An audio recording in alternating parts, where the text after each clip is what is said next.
శ్రీమాత్రే నమః. వారాహీదేవియే నమః.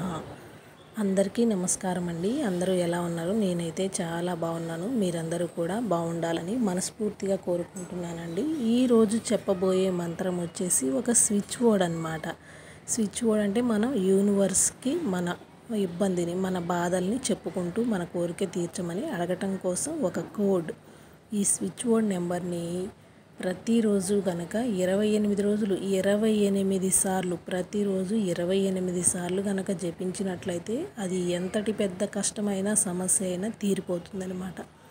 అలాంటి చాలా చాలా పవర్ఫుల్ కలిగినటువంటి వర్డ్. అంటే ఈ నెంబర్ని నేను ఇప్పుడు మీకు స్క్రీన్పై స్క్రోల్ చేస్తూ చదివి వినిపిస్తాను. చదవటం రాదనుకున్న వాళ్ళు రాయండి.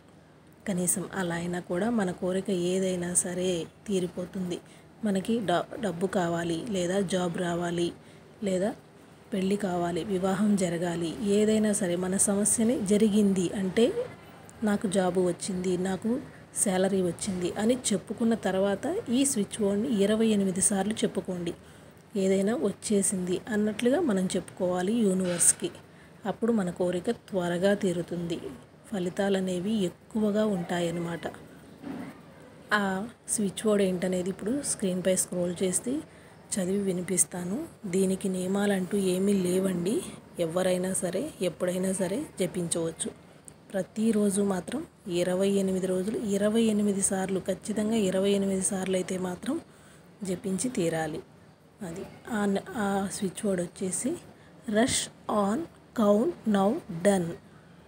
Rush on count now done. Rush on count now done.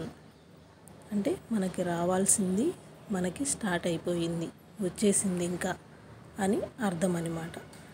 అలా మనం కోరుకున్న కోరిక తీరిన తర్వాత మనం యూనివర్స్కి థ్యాంక్స్ చెప్పుకోవాలండి. ఎప్పుడైనా మనం యూనివర్స్కి ఖచ్చితంగా ఏ పని జరిగినా కూడా థ్యాంక్స్ అనేది చెప్పుకోవాలండి. అలాగే ఇలాంటి స్విచ్ బోర్డ్స్ కూడా నియమాలు ఏమీ లేవు కాబట్టి అమ్మవారిని నమ్ముకున్న వారు ఎవరైనా సరే మంగళవారం కానీ శుక్రవారం కానీ కూడా చెప్పుకోవచ్చు. అలా చెప్పుకోవటం వలన మనకి ఇంకాస్త బలం అనేది, ఇంకా కాస్త అమ్మవారి చల్లని చూపు అనేది మనపై ఉంటుంది. Thanks for watching this videos.